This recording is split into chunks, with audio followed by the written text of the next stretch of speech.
जातीय जनगणना के पक्ष में हैं?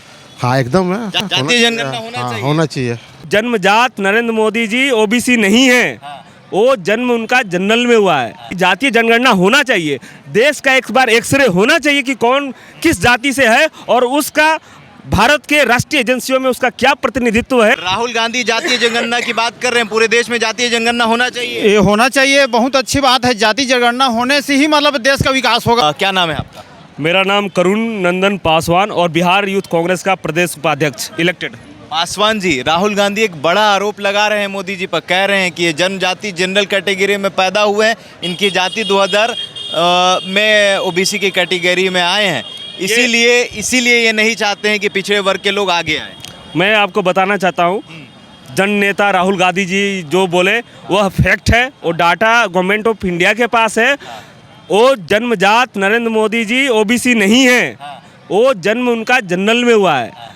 सन 2000 में अपनी जनरल कार्ड से उन्होंने ओबीसी में आए और ये गवर्नमेंट ऑफ इंडिया के पास डाटा है।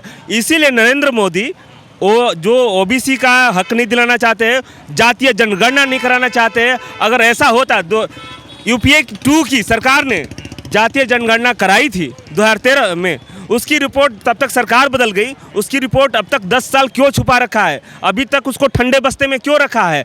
अगर दलित का, अगर आदिवासी का, अल्पसंख्यक का, अगर ओबीसी का ये हक इसीलिए नहीं चाहते हैं क्योंकि ये जो जातीय जनगणना कांग्रेस पार्टी ने करा रखी है वो उसको सार्वजनिक नहीं करना चाहता है, क्योंकि उनको हक मिल जाएगा। जो पंक्ति पे जो आखिरी में जो बैठा व्यक्ति है उसको हक मिल जाएगा, उसको शिक्षा कम मिल जाएगा, उसको रोजगार कम मिल जाएगा, वो नहीं चाहते हैं। इसीलिए अभी देश में 45 साल का सबसे बड़ा बेरोजगारी अभी देश में है। मोदी जी तो कहते कि कोई किसी तरह की जाति नहीं होती, अमीर और गरीब यही 2 जाति है। हाँ, आपने बड़ा अच्छा प्रश्न उठाया है।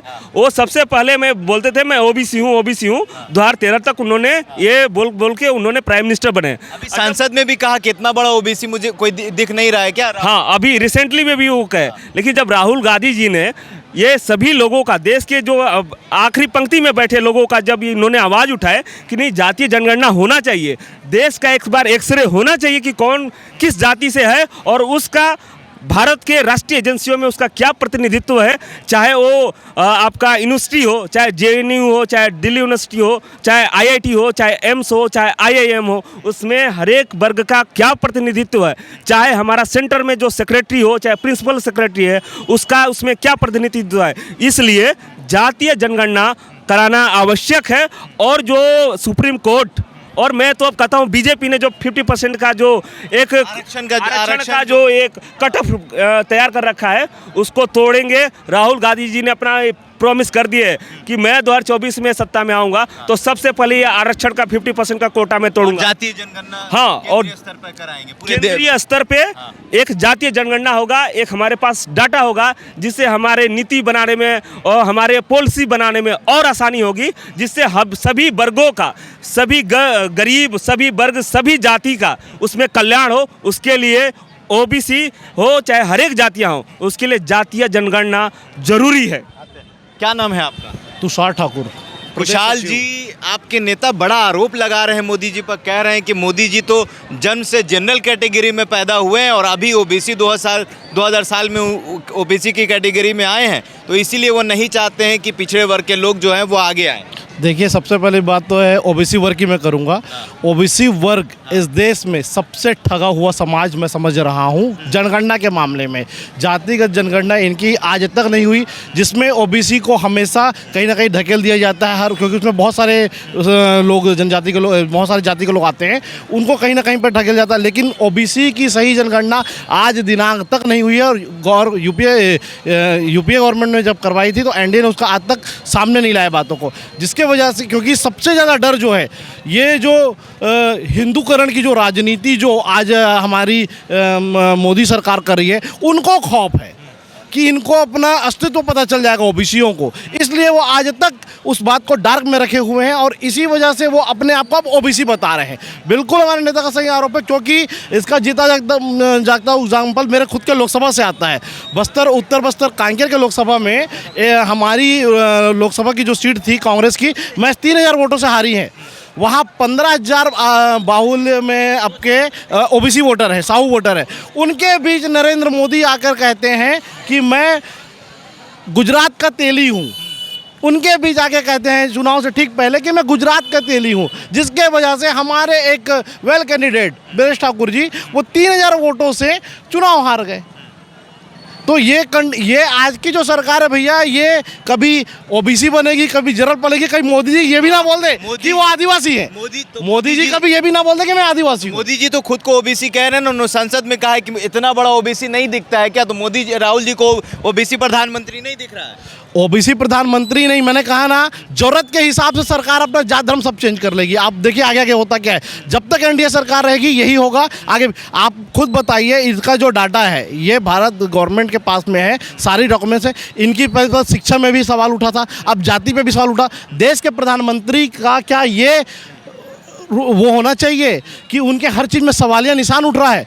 मीडिया राहुल गांधी कह रहे हैं कि अगर हम केंद्र में आते तो हम पूरे देश में जातीय जनगणना। बिल्कुल, हमारे यहाँ छत्तीसगढ़ में आए तो उन्होंने घोषणा की है कि अगर सरकार हमारी कांग्रेस की आती है तो जातिगत जनगणना होगी ओबीसी की, जो ओबीसी के लिए सबसे बड़ी बात है। और राहुल गांधी जी ओबीसी नहीं, सभी धर्म सभी सबके लिए बात करते हैं। उन्होंने पहला देश का नेता होगा जिसने आदिवासी को देश का मालिक बताया है, भारत देश का मालिक बताया, जो परम सत्य किसी भाजपा के नेता और या नरेंद्र मोदी की सरकार का कोई मंत्री ये बोलकर दिखा दे, जबकि राहुल गांधी जी आदिवासी नहीं है। क्या नाम है आपका?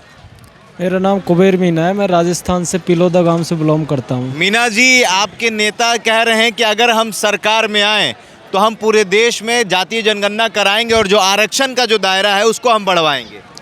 जो राहुल गांधी जी ने ये बात बोली है कि देश का डिजिटल एक्सरे होना चाहिए। जिस तरीके से हड्डी टूट जाती है तो डॉक्टर डिजिटल एक्सरे करवाता है, इस तरीके से हर जाति का एक्सरे होना चाहिए। उससे पता लगेगा कौन जाति पैसे वाली है, क्या है, कौन शिक्षा है, गैजन है, उसी आधार पर आरक्षण को बांटा जाएगा। गैज तो जातीय जनगणना होना चाहिए, बिल्कुल होना चाहिए। गैज राहुल गांधी कह रहे हैं कि मोदी जी नहीं चाहते जातीय जनगणना हो। क्यों नहीं चाहते? मोदी जी तो खुद ओबीसी हैं।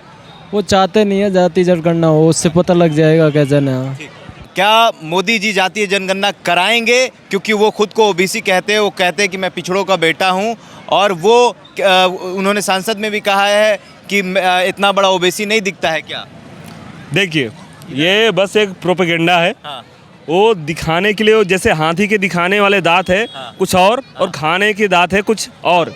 वही माननीय प्रधानमंत्री जी है, बस बोलने के लिए कि मैं ओबीसी, फिर बोलते हैं कि ओबीसी नहीं, मैं कोई जाति नहीं है, गरीब और अमीर, अमीर और गरीब की भी बात करते हैं। और ये कब कहते हैं? आप वो प्रसंग देखिए, जब जननायक राहुल गांधी जी ने ये बोले कि नहीं भाई, जातीय जनगणना होना चाहिए, कास्ट सेंसस होना चाहिए, और चाहे जो कांग्रेस पार्टी ने जो यूपीए 2 में जो कास्ट सेंसस कराई थी उसकी रिपोर्ट सार्वजनिक करना चाहिए और देश को बताना चाहिए कि कौन सी जाति के कितने लोग हैं और उनके आर्थिक रूप से वो संबल हैं या नहीं है और कितने कमज़ोर है, और व्यक्ति जो आखिरी पायदान पर बैठा है उसके लिए क्या नीति और नीयत हो सकती है और क्या पॉलिसी हो सकती है, उसके लिए जातीय जनगणना जरूरी है। नेता ने बोल दिया है, हमारे नेता राहुल। अडानी अंबानी पर भी सवाल उठा रहे हैं। हाँ, अडानी अंबानी में आप उसकी देखिए, उसकी जो कंपनी है उसकी एम्प्लॉय का एक डाटा देख लीजिए। सभी कितने ओबीसी उसमें है, कितने अल्पसंख्यक है, कितने एससी है, कितने एसटी है, नहीं है, नाम मात्र के भी नहीं है। उसमें एक लोगों का बस उसमें प्रतिनिधित्व है, उसमें इनको एम्प्लॉयज़ है, क्योंकि वही वर्ग इनको आर्थिक रूप से वो करता है और पूरी सिस्टम इनका है। और ये है, ये गवर्नमेंट के और लोगों के पैसे एक व्यक्ति को हाथ में जा रहा है, जबकि वो संसाधन पूरा राष्ट्र का है। वो 140 करोड़ लोगों की वो सभी संसाधन है जो कि 2 लोगों के मुट्ठी में दिया जा रहा है। आपकी सरकार आएगी तो जातीय जनगणना होगा? बेशक, हमारे नेता ने, राहुल गांधी जी ने बोल दिया है कि हमारी सरकार आएगी तो हमारी पहली प्राथमिकता है जातीय जनगणना, और उस जनगणना के आधार पर रिपोर्ट्स हम सार्वजनिक करेंगे और उसी आधार पर हम अपनी पॉलिसी बनाएंगे और हर एक लोगों के लिए स्वास्थ्य, शिक्षा और रोजगार उसी के तरीके से दिया जाएगा। क्या नाम है आपका? मिलन सिंह नेताम, यहीं से? नए सारंगढ़ से। छत्तीसगढ़ के? हाँ, छत्तीसगढ़। राहुल गांधी जातीय जनगणना की बात कर रहे हैं, पूरे देश में जातीय जनगणना होना चाहिए। ये होना चाहिए, बहुत अच्छी बात है। जातीय जनगणना होने से ही मतलब देश का विकास होगा और सबका मतलब भला होगा। क्या विकास होगा? मोदी जी कह रहे हैं कि हिंदुओं को बांटने की कोशिश की जा रही, भाजपा वाले कहते हैं ये सरासर गलत है। मोदी जी पूरा अत्याचार कर रहे हैं गरीबों और मतलब लाचार व्यक्तियों को। हाँ। वादा तो कर देते हैं, गारंटी दे रहे हैं, लेकिन गारंटी का कोई उनका यह नहीं है। तो जातीय जनगणना से फायदा होगा? हाँ होगा, हाँ, सबको आरक्षित अपना अपना सीट मिलेगा, हाँ। नौकरी में, बेरोजगारी, हर चीज़ में मतलब जाति जनगणना से होगा। चलिए, क्या नाम है आपका? मेरा विजय अग्रवाल, यहीं के रहने वाले हैं? हाँ रायगढ़ के। राहुल गांधी आ रहे हैं, उनको देखने के लिए आए हैं? भाई देश के बड़े नेता आए हैं, हाँ। तो उनको देखने आए हैं। आपके नेता मोदी जी पर आरोप लगा रहे हैं, कह रहे हैं कि मोदी जी नहीं चाहते कि पिछड़े वर्ग के लोग आगे बढ़े, देश में जातीय जनगणना वो नहीं कराना चाहते। 70 साल तो ये खुद थे, तो क्या किए उस समय ये? हाँ, भाई मोदी जी 10 साल से आए हाँ। हैं, 70 साल तो यही लोग शासन चला रहे थे, तो फिर तो इन्होंने तो कराया, बोल रहे रिपोर्ट साबित नहीं कर रहे। हाँ। तो चलिए बढ़िया है। तो आप जातीय जनगणना के पक्ष में हैं? हाँ एकदम है, जातीय जनगणना होना हाँ, चाहिए। होना चाहिए, होना चाहिए। भाई देश में कौन जाति कितनी है पता चलना चाहिए ना। किसकी कितनी आबादी है? हाँ हाँ, आपको उससे कोई दिक्कत नहीं? हम लोग को कोई दिक्कत नहीं है। छत्तीसगढ़ की जनता क्या चाहती है? जातीय जनगणना हो? होनी चाहिए, होनी हाँ चाहिए। होनी चाहिए, राहुल गांधी आ रहे हैं, क्या लग रहा है कि कुछ परिवर्तन होगा? हाँ होना चाहिए परिवर्तन। 24 में परिवर्तन हाँ होना नहीं, चाहिए? 24 में नहीं होगा, ये 29 के लिए ला रहा है परिवर्तन। अच्छा, 24 में नहीं? 24 के लिए तो मोदी फिक्स है। मोदी फिक्स है। हाँ, हाँ। आपके लिए कौन फिक्स है? हमारे लिए 24 में मोदी, 29 में राहुल। अरे मतलब ऐसा क्यों? एकदम बदली होते रहना चाहिए ना। अरे देश एक- का वातावरण तो देख लो, मोदी का नाम लेने के लिए कम से कम शर्म आना चाहिए। देखिए पब्लिक आज भारत जोड़ो न्याय यात्रा में मोदी के पास जलन शुरू हुआ, असम में मुख्यमंत्री के पास जलन शुरू हुआ, Guinness book of world record Rahul Gandhi ji ने किए। अच्छा, ये ऑलरेडी बताइए, भारत जोड़ो आपके यात्रा में आपके नेता राहुल गांधी कह रहे हैं कि मोदी जी नहीं चाहते हैं कि पूरे देश में जातीय जनगणना हो। नहीं, मोदी जी तो क्यों नहीं चाहते? मोदी तो चाहेंगे नहीं। क्यों नहीं चाहेंगे? नहीं, उनको जरूरत ही नहीं है। तो खुद पिछड़े हैं। देखो उनको ये पता नहीं है, पिछड़े तो नाम के वास्ते बोलते हैं, सो वोटर्स के लिए। ओबीसी बोलते हैं तो कोई प्रूफ है उनके पास? तो ओबीसी बोलते हैं तो कोई प्रूफ है उनके पास? है ही नहीं। वो जनरल कैटेगरी में आते हैं या किस में आते हैं उनको ही पता नहीं है, लेकिन देश की जनता के सामने तो ओबीसी बताते। लेकिन असल बात यह है, भारत जोड़ो न्याय यात्रा में राहुल गांधी का रिस्पॉन्स दिखाई दे रहा, जो टीवी में तो नहीं दिखाई दे रहा, लेकिन उनके आंखों के सामने तो दिखाई दे रहा। 24 में कह रहे हैं कि अगर कांग्रेस की सरकार आई तो पूरे देश में जातीय जनगणना होगा। देखिए एक प्रूफ बताता हूं मैं, राहुल गांधी तो यही जीता है। तो आज ओबीसी कैटेगरी में 50% है, तो शेड्यूल कास्ट में 8% है, शेड्यूल ट्राइब्स में 8% है, शेड्यूल कास्ट 15% है। तो उनके लोग किस डिपार्टमेंट में कितने लोग काम कर रहे हैं, ये सब राहुल गांधी ने प्रूफ के साथ बता चुके हैं। लेकिन असल बात यह है 2024 में देश के प्रधानमंत्री हार रहे हैं, ये 100% गारंटी है। सर्वे तो देश के प्रधानमंत्री गलत बोल रहे हैं, 400 बोल रहे हैं। हमारा सर्वे आ चुका है 460 सीटों का। आप भी बहुत ज्यादा बता दिए। चलिए।